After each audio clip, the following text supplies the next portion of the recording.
Capítulo 16. Amarganth, la ciudad de plata. Púrpura caía la luz, en lentas oleadas, sobre el suelo y las paredes de la estancia. Era una habitación de 6 esquinas, parecida a una gran celdilla de abeja. En una pared sí, y otra no había puertas, y las 3 paredes intermedias estaban cubiertas de extrañas pinturas. Eran paisajes quiméricos y criaturas que parecían medio plantas y medio animales. Por una de las puertas había entrado Bastian y las otras 2 quedaban a su derecha y su izquierda. La forma de todas las puertas era idéntica, pero la de la izquierda era negra y la de la derecha blanca. En la estancia contigua la luz era amarillenta. Las paredes mostraban la misma disposición. Las pinturas representaban toda clase de utensilios que Bastian no lograba identificar. ¿Eran herramientas o armas? Las 2 puertas que, a izquierda y derecha, conducían más allá, tenían el mismo color. Eran amarillas, pero la de la izquierda era alta y estrecha, y la de la derecha, en cambio, baja y ancha. Bastian atravesó la de la izquierda. La estancia en que penetró era, como las 2 anteriores, hexagonal, pero tenía una luz azulada. Las pinturas de las paredes mostraban adornos retorcidos o caracteres de algún alfabeto extraño. Aquí las 2 puertas eran de la misma forma, pero de distinto material, una de madera y otra metálica. Bastian se decidió por la de madera. Es imposible describir todas las puertas y estancias que atravesó Bastian vagabundeando por el templo de las 1000 puertas. Había portones que parecían grandes agujeros de cerradura y otros que semejaban la entrada del infierno. Había puertas doradas y oxidadas, acolchadas y claveteadas, delgadas como el papel y gruesas como puertas de caja de caudales. Había una que parecía la boca de un gigante y otra que se abría como un puente levadizo, una que semejaba una gran oreja y otra hecha de pan de especias, una que tenía la forma de una puerta de horno y otra que había que desabrochar. A veces, las 2 puertas de salida de una habitación tenían algo en común: forma, material, tamaño o color, pero había siempre alguna cosa que las diferenciaba esencialmente. Bastian había pasado ya muchas veces de una estancia hexagonal a otra. Cada decisión que tomaba lo ponía ante una nueva decisión, la cual, a su vez, lo arrastraba a otra nueva. Pero todas aquellas decisiones no cambiaban en nada el hecho de que estaba en el templo de las 1000 puertas, y seguiría estando en él. Mientras andaba y andaba, comenzó a pensar en cuál podía ser la causa. Su deseo había bastado para llevarlo al laberinto, pero, evidentemente, no era suficiente para hacer que encontrara la salida. Bastian había deseado compañía, pero se daba cuenta de que, al hacerlo, no se imaginaba nada concreto. Y eso no lo ayudaba en nada a decidir entre una puerta de cristal y otra de mimbre. Hasta entonces, había elegido simplemente al buen Tuntún, sin pensárselo mucho. En realidad, cada vez hubiera podido elegir igualmente la otra puerta, pero de esa forma nunca saldría de allí. Estaba precisamente en una habitación de luz verdosa. En 3 de sus 6 paredes había pintadas figuras de nubes. La puerta de la izquierda era de madreperla blanca, la de la derecha de ébano negro, y Bastian supo de pronto lo que deseaba: Atreyu. La puerta de madreperla recordó a Fuyur, el dragón de la suerte, cuyas escamas brillaban como la madreperla, de manera que se decidió por ella. En la habitación siguiente había 2 puertas, una de ellas de hierba tejida y la otra consistente en una reja de hierro. Bastian eligió la de hierba, pensando en el mar de hierba, el país de Atreyu. En la nueva habitación se encontró entre 2 puertas que solo se diferenciaban en que una era de cuero y la otra de fieltro. Bastian pasó, naturalmente, por la de cuero. Otra vez se encontró ante 2 puertas, y allí tuvo que reflexionar una vez más. Una era purpúrea y la otra verde oliva. Atreyu era un piel verde y llevaba un manto de piel de búfalo purpúreo. En la puerta verde oliva había pintados unos sencillos signos de color blanco, como los que llevaba Atreyu en la frente y las mejillas cuando el viejo Cairón lo encontró. Sin embargo, los mismos signos aparecían también en la puerta púrpura, y Bastian no sabía si el manto de Atreyu llevaba esos signos. Así pues, debía de tratarse de un camino que llevaba hasta otro, pero no hasta Atreyu. Bastian abrió la puerta oliva y se encontró al aire libre. Con gran asombro por su parte, No estaba sin embargo en el mar de hierba, sino en un claro bosque primaveral. Los rayos de sol se abrían paso a través del follaje joven y sus juegos de luces y sombras centelleaban en el suelo musgoso.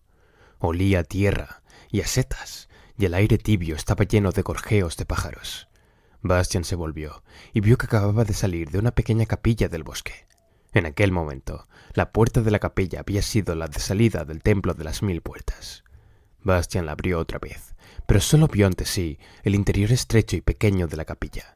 El tejado se componía únicamente de unas vigas carcomidas que se alzaban en el aire del bosque, y las paredes estaban cubiertas de musgo. Bastian se puso en camino, sin saber al principio hacia dónde.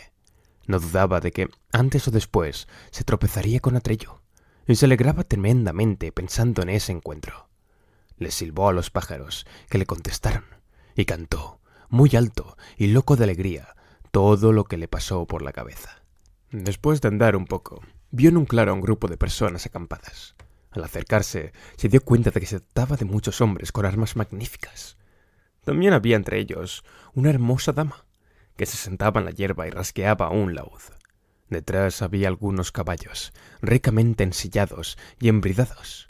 Delante de los hombres, que estaban echados en la hierba y conversaban, había extendido un mantel blanco y, sobre él, toda clase de alimentos y bebidas. Bastian se aproximó al grupo, pero antes ocultó el amuleto de la emperatriz infantil bajo su camisa, porque quería conocer a aquella gente sin darse él a conocer ni llamar la atención.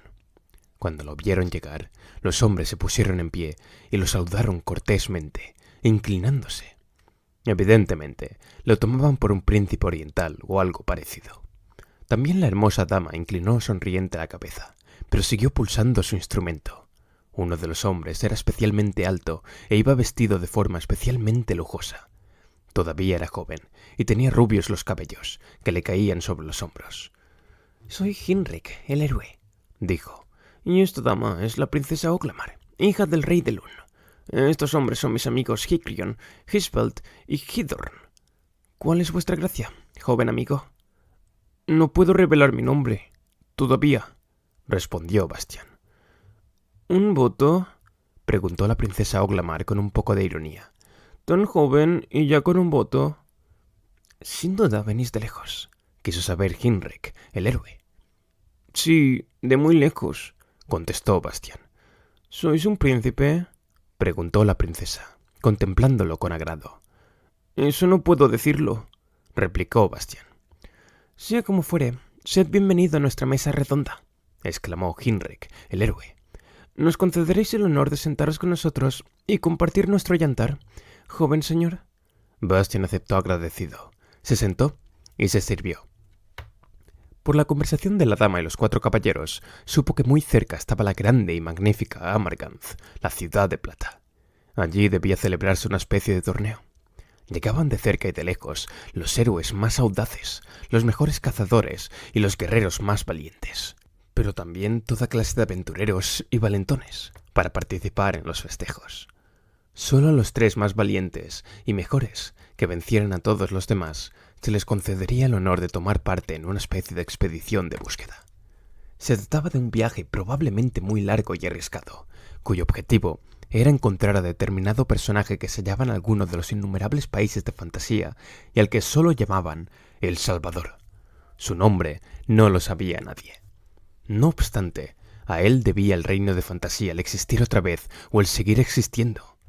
En efecto, en otro tiempo había caído sobre fantasía una terrible catástrofe que había estado a punto de aniquilarla por completo. El citado Salvador la había evitado en el último momento, al llegar y darle a la emperatriz infantil el nombre de Hija de la Luna, por el que hoy la conocían todos los seres de fantasía. Sin embargo, desde entonces vagaba de incógnito por el país, y la misión de la expedición de búsqueda sería encontrarlo y, por decirlo así, darle escolta para que nada le ocurriera. Para ello, sin embargo, había que elegir solo a los hombres más capaces y valientes, porque podía ser que hubiera que afrontar aventuras inconcebibles. El torneo en el que debía hacerse la elección había sido organizado por Quercubad, el anciano de plata. En la ciudad de Amarganth reinaba siempre el hombre más viejo o la mujer más vieja, y Quercubad tenía 107 años. Pero no sería él quien elegiría entre los concursantes, sino un joven cazador llamado Atreyu, un muchacho del pueblo de los Pieles Verdes, que era huésped de Cuercovat, el anciano de plata. Atreyu era el único que podía reconocer al Salvador, porque lo había visto una vez en un espejo mágico. Bastian callaba, limitándose a escuchar. No le fue fácil, porque había comprendido enseguida que aquel Salvador era él, y cuando se pronunció incluso el nombre de Atreyu, el corazón le dio saltos en el pecho y le costó un esfuerzo enorme no traicionarse. Pero estaba decidido a conservar de momento su incógnito. Por lo demás, a Heinrich, el héroe, no le interesaba tanto en todo aquel asunto la expedición de búsqueda y su objetivo como ganar el corazón de la princesa Oghlamar. Bastian se dio cuenta enseguida de que Heinrich, el héroe, estaba enamorado de la damita hasta los huesos. Suspiraba de cuando en cuando, en momentos en que no había por qué suspirar, y miraba siempre a su adorada con ojos tristes. Ella hacía como si no se diera cuenta. Al parecer, en alguna ocasión había hecho voto de tomar por marido solo al mayor de todos los héroes, a aquel que pudiera vencer a todos los demás. No se contentaría con menos. Ese era el problema de Heinrich, el héroe, que tenía que demostrar que era el mejor. Al fin y al cabo, no podía matar a alguien que no le hubiera hecho nada. Y guerras no había desde hacía tiempo. Le hubiera encantado luchar contra monstruos y demonios. Si de él hubiera dependido, le hubiera puesto a ella cada mañana una sanguinolenta cola de dragón sobre la mesa del desayuno. Pero por ninguna parte había monstruos ni dragones. Cuando el emisario de Cuercovat, el anciano de plata, había llegado hasta él para invitarlo al torneo, había aceptado enseguida, naturalmente. Sin embargo, la princesa Oghlamar había insistido en ir también, porque quería convencerse con sus propios ojos de lo que él era capaz de hacer. «Sabido es», le dijo sonriendo a Bastian, «que no se puede confiar en los relatos de los héroes. Todos tienen tendencia a adornarse». «Con adornos o sin ellos», alegó Heinrich el héroe, «valgo 100 veces más que ese legendario Salvador».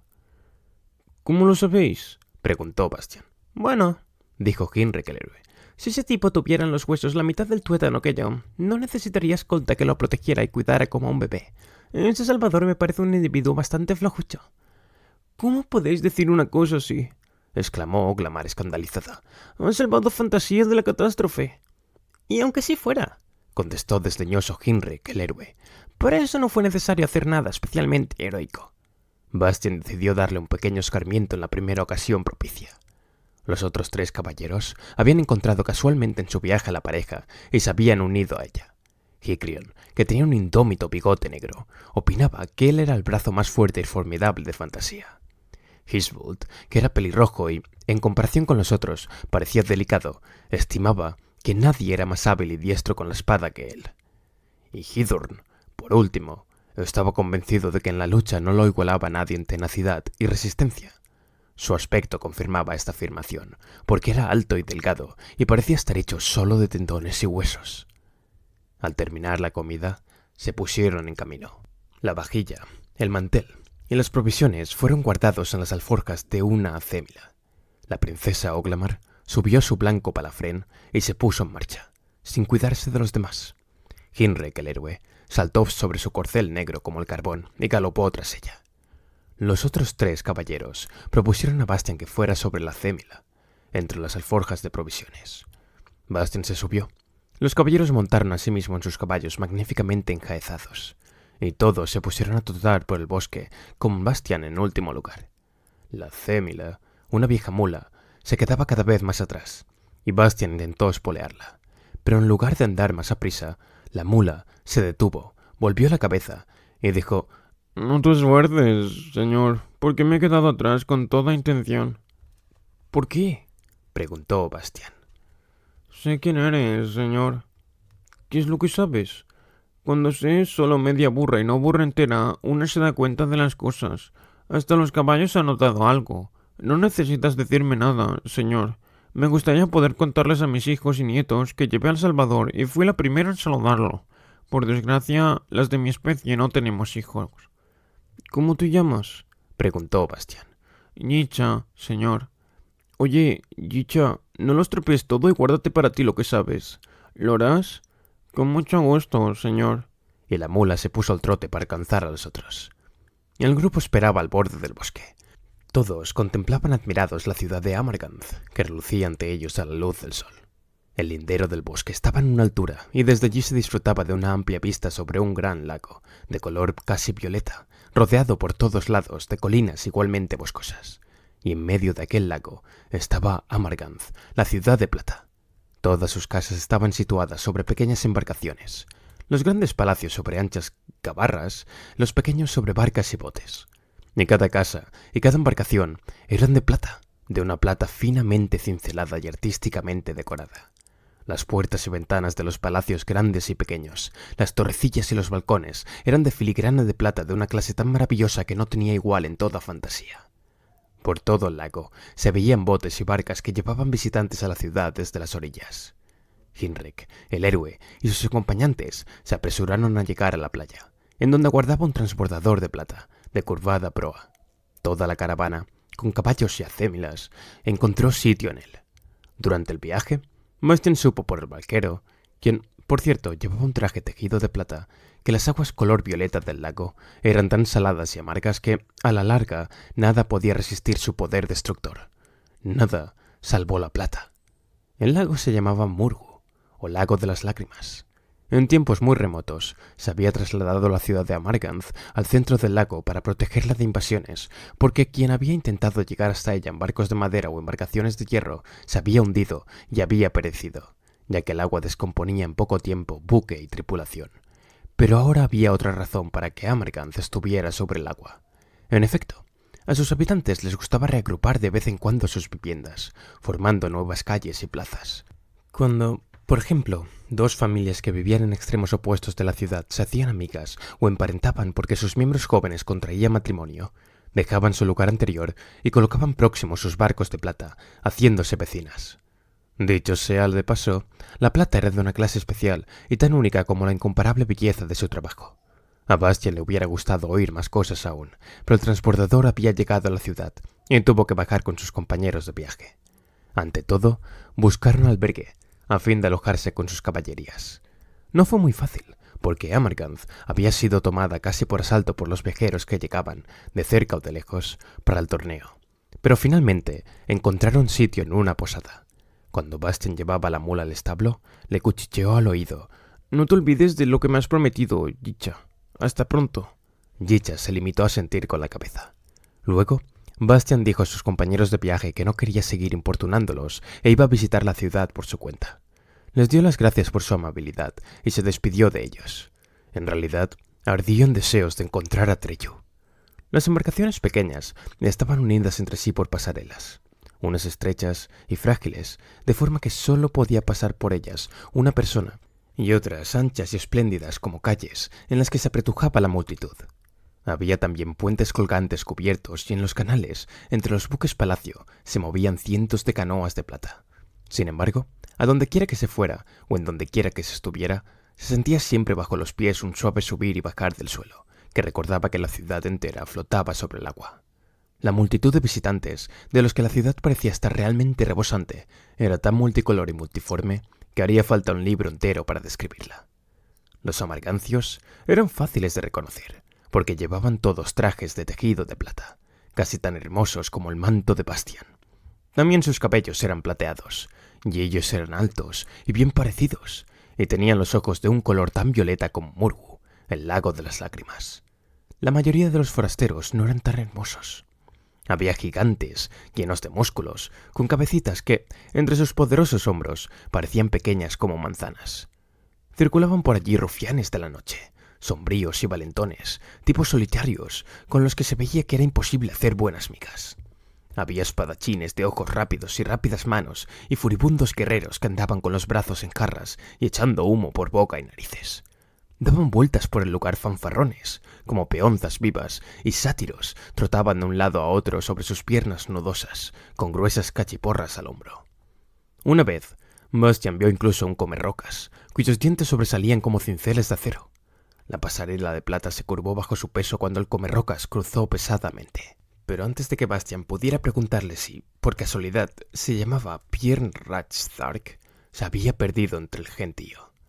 Bastian llegó por fin al centro de la ciudad, y allí era donde se celebraban los torneos, que estaban en todo su auge. En una gran plaza redonda, que parecía una enorme pista de circo. Cientos de competidores medían sus fuerzas y demostraban lo que sabían hacer. En torno al amplio redondel se apiñaba una multitud de espectadores, que animaban con sus gritos a los combatientes. También las ventanas y los balcones de los buques palacio de alrededor rebosaban casi de espectadores, y muchos de estos habían conseguido trepar a los tejados adornados con filigrana de plata. Sin embargo, Bastian no se interesó tanto al principio por el espectáculo que ofrecían los competidores. Quería encontrar a Treyu, que, sin duda, contemplaba los juegos desde algún sitio. Y entonces observó que la multitud miraba siempre con expectación hacia un palacio determinado, sobre todo cuando uno de los competidores había realizado alguna hazaña especialmente impresionante. Con todo, Bastian tuvo que abrirse paso por uno de los puentes colgantes y trepar luego a una especie de farol antes de poder echar una ojeada a aquel palacio. En un amplio balcón habían colocado 2 altos sillones de plata. En uno de ellos se sentaba un hombre muy viejo, al que barba y cabellos de plata le caían en oleadas hasta el cinto. Debía de ser Cuercobat, el anciano de plata. Junto a él estaba un muchacho, aproximadamente de la edad de Bastian.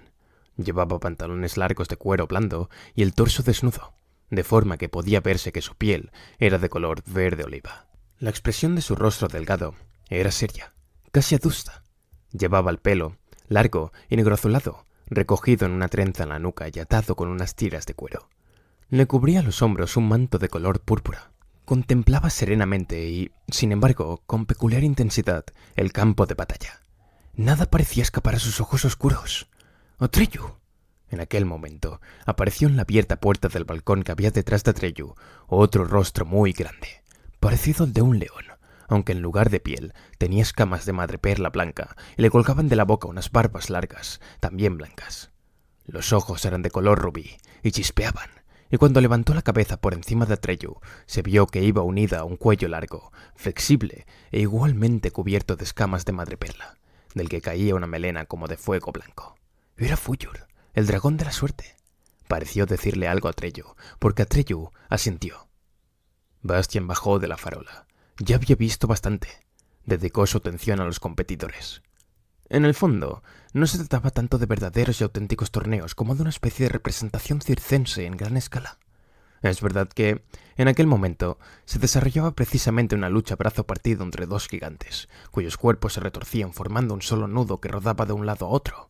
Es verdad que aquí y allá había parejas de la misma especie o de especies muy distintas que demostraban su habilidad en la esgrima o en el manejo de la maza o de la lanza, pero naturalmente no luchaban a vida o muerte. Una de las reglas del juego era incluso demostrar lo caballeresca y limpiamente que uno combatía y cómo sabía dominar su violencia. Un competidor que, llevado por la ira o la ambición, hubiera herido de gravedad a su contrincante, hubiera sido descalificado inmediatamente. La mayoría trataban de probar su destreza en el manejo del arco o de exhibir su fuerza levantando enormes pesos. Otros mostraban sus habilidades realizando hazañas acrobáticas o con toda clase de pruebas de valor. Los concursantes eran tan diversos como variado lo que hacían. Continuamente, los que eran vencidos abandonaban el terreno, por lo que, poco a poco, cada vez eran menos los competidores. Bastian vio cómo entraban Liza, Hikrion, el fuerte, Hisbald, el ligero, y Hidorn, el duro.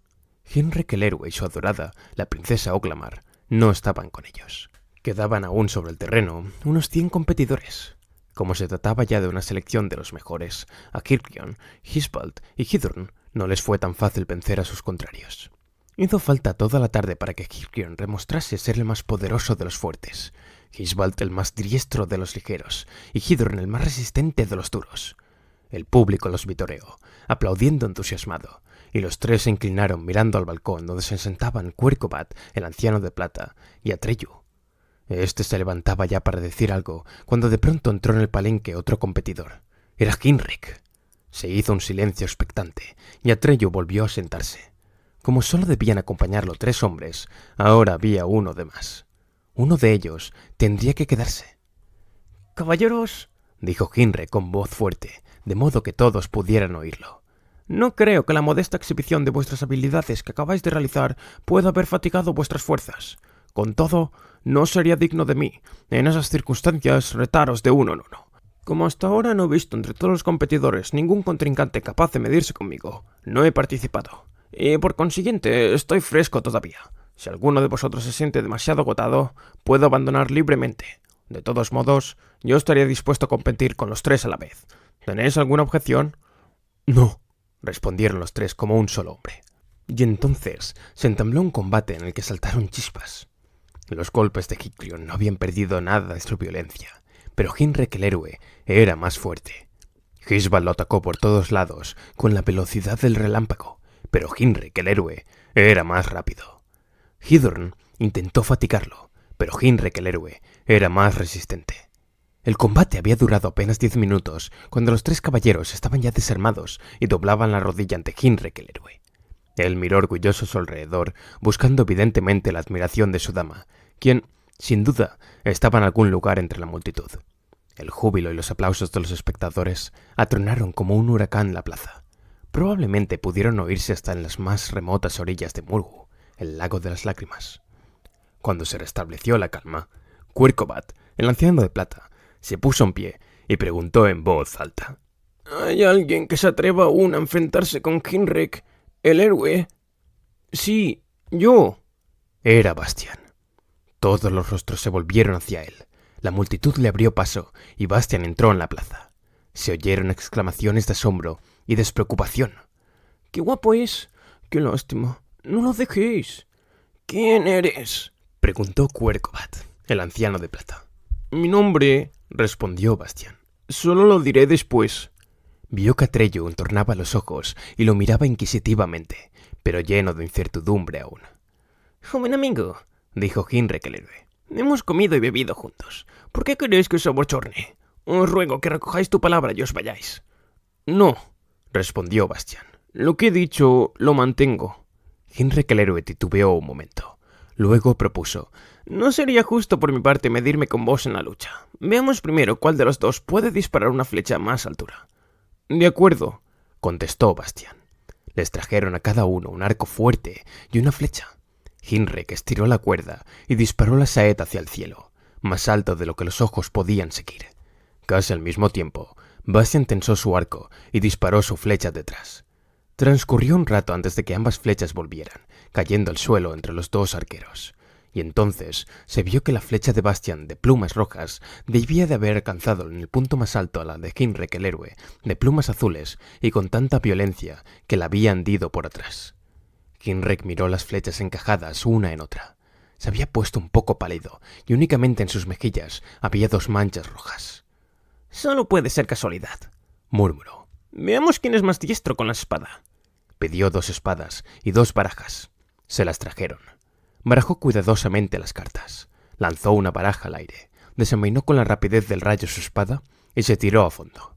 Cuando las otras cartas cayeron al suelo, se vio que Hinrek el héroe había atravesado el as de corazones y precisamente por el centro del único corazón del naipe.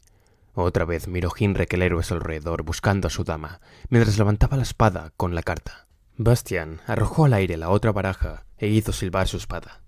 No cayó al suelo ninguna carta. Había atravesado las 32 cartas de la baraja, exactamente por el centro y además por su orden, aunque Hinrek el héroe las había barajado bien. Hinrek el héroe miró lo que Bastian había hecho. No dijo nada, solo sus labios temblaron ligeramente. «Pero en fuerza no me aventajáis», exclamó por fin con voz un poco ronca. Cogió el más pesado de todos los pesos que había en la plaza y lo levantó lentamente. Sin embargo, antes de que pudiera dejarlo en el suelo, Bastian lo cogió a él, levantándolo en alto juntamente con el peso. Hinrek el héroe puso una cara de tal desconcierto que algunos espectadores no pudieron contener la risa. «Hasta ahora», dijo Bastian, «habéis determinado vos cómo medir nuestras fuerzas. ¿Estáis de acuerdo en que sea yo quien proponga algo ahora?» Hinrek el héroe asintió en silencio. «Es una prueba de valor», continuó Bastian. Hinrek el héroe hizo un esfuerzo por dominarse. «No hay nada que pueda asustarme». «Entonces», contestó Bastian, «propongo que compitamos atravesando a nado el lago de las lágrimas. Ganará quien llegue antes a la orilla». En toda la plaza reinó un silencio sofocado. Hinrek el héroe se puso alternativamente rojo y pálido. «Eso no es una prueba de valor», balbuceó. «Es un desatino». «Yo», respondió Bastian, «estoy dispuesto a hacerlo, de manera que vamos». Hinrek el héroe perdió entonces el dominio de sí mismo. ¡No!, gritó, dando una patada en el suelo. Sabéis tan bien como yo que el agua de Mulhu lo disuelve todo. ¿Eso qué valdría ir a una muerte segura? Yo no tengo miedo, repuso Bastian tranquilo. He atravesado el desierto de colores, y he comido y bebido del fuego de la muerte multicolor, y me he bañado en él. No tengo miedo a esas aguas. Mentís, rugió Hinrik el héroe, rojo de cólera. Nadie en fantasía puede sobrevivir a la muerte multicolor. Eso lo saben hasta los niños. Héroe Hinrik, dijo Bastian lentamente. En lugar de acusarme de mentiroso, haríais mejor en confesar que, sencillamente, tenéis miedo. Aquello fue demasiado para Hinrik el héroe. Irreflexiblemente desenvainó su gran espada y atacó a Bastian. Este dio un paso atrás y quiso pronunciar una palabra de aviso, pero Hinrik el héroe no le dio tiempo. Trató de golpear a Bastian y sus intenciones eran homicidas. En aquel mismo instante, la espada Sikanda saltó de su oxidada funda a la mano de Bastian y comenzó a bailar. Lo que sucedió entonces fue tan inaudito que ninguno de los espectadores pudo olvidarlo en toda su vida. Por suerte, Bastian no podía soltar la empuñadura de la espada y tenía que seguir todos los movimientos que Sikanda ejecutaba por sí sola. Ante todo, la espada partió, pieza por pieza, la magnífica armadura de Hinrik el héroe. Los pedazos volaron por todas partes, pero él no sufrió en su piel ni un rasguño. Hinrik el héroe se defendía desesperado, golpeando a su alrededor como un loco, pero los relámpagos de Sikanda lo rodeaban como un torbellino de fuego, cegándolo, de forma que ninguno de sus golpes dio en el blanco. Cuando finalmente estuvo solo en paños menores, sin dejar de intentar golpear a Bastian, Sikanda cortó literalmente su espada en pequeñas rodajas, y con tanta velocidad que los pedazos se quedaron un momento en el aire, antes de caer al suelo repiqueteando como un puñado de monedas. Hinrik el héroe miró con los ojos muy abiertos la inútil empuñadura que tenía en la mano. Luego la dejó caer y bajó la cabeza. Sikanda volvió a su roñosa funda, y Bastian pudo soltarla. Un griterío de entusiasmo y admiración se elevó de 1000 gargantas en la multitud de espectadores. Estos irrumpieron en la plaza, cogieron a Bastian, lo levantaron en hombros y lo pasearon en triunfo. El júbilo no acababa nunca. Bastian, desde su altura, buscó a Hinrik el héroe con la mirada. Quería dirigirle unas palabras conciliadoras, porque realmente le daba pena al pobre, y no había tenido intención de dejarlo en ridículo de aquella forma. Pero ya no se veía por ningún lado a Hinrik el héroe. Entonces se hizo de pronto la calma. La multitud retrocedió, dejando sitio. Allí estaba Atreyu, mirando a Bastian sonriente, y también Bastian sonreía. Lo dejaron en el suelo, y los dos jóvenes quedaron frente a frente, mirándose largo tiempo en silencio. Finalmente, Atreyu empezó a hablar. Si necesitara aún un acompañante para buscar al Salvador del reino de fantasía, me bastaría con este, porque vale más que 100 juntos. Pero ya no necesito acompañante, porque la expedición de búsqueda no se realizará. Se oyó un murmullo de asombro y desencanto. El Salvador de fantasía no necesita nuestra protección, siguió diciendo Atreyu con voz más alta, porque puede protegerse a sí mismo mejor de lo que podríamos hacerlo todos nosotros juntos. Y no necesitamos buscarlo ya, porque él nos ha encontrado a nosotros. No lo reconocí enseguida, porque cuando lo vi en la puerta del espejo mágico del Oráculo del Sur, tenía un aspecto distinto, muy distinto del de ahora. Pero no he olvidado la mirada de sus ojos, y es la misma que ahora veo. No puedo equivocarme. Bastian movió sonriendo la cabeza y dijo: No te equivocas, Atreyu. Tú fuiste quien me llevó hasta la emperatriz infantil para que pudiera darle un nombre nuevo, y te doy las gracias por ello. Un susurro respetuoso atravesó como una ráfaga de viento la multitud de espectadores. Nos has prometido, respondió Atreyu, decirnos también tu nombre, porque salvo la señora de los deseos, la de los ojos dorados, nadie lo sabe aún en fantasía. ¿Quieres hacerlo? Me llamo Bastian Balthasar Box. Los espectadores no pudieron contenerse más tiempo. Su júbilo explotó en miles de exclamaciones. Muchos empezaron a bailar de entusiasmo, de forma que las pasarelas y los puentes, la plaza entera, comenzaron a balancearse. Atreyu tendió sonriendo la mano a Bastian, y Bastian se la dio, y así, de la mano, entraron en el palacio, en cuya escalera de entrada los aguardaban Quercovat, el anciano de plata, y Fuyur, el dragón de la suerte. Aquella noche, la ciudad de Amarganth celebró la más hermosa fiesta que había celebrado nunca.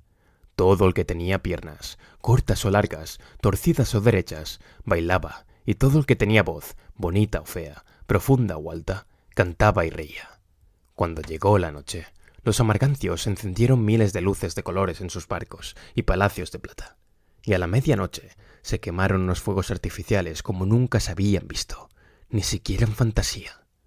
Bastian estaba con Atreyu en el balcón, y a su izquierda y su derecha se sentaban Fuyur y Quirkobat, el anciano de plata, viendo cómo los penachos de colores del cielo y las miles de luces de la ciudad de plata se reflejaban en las aguas de Murgu, el lago de las lágrimas.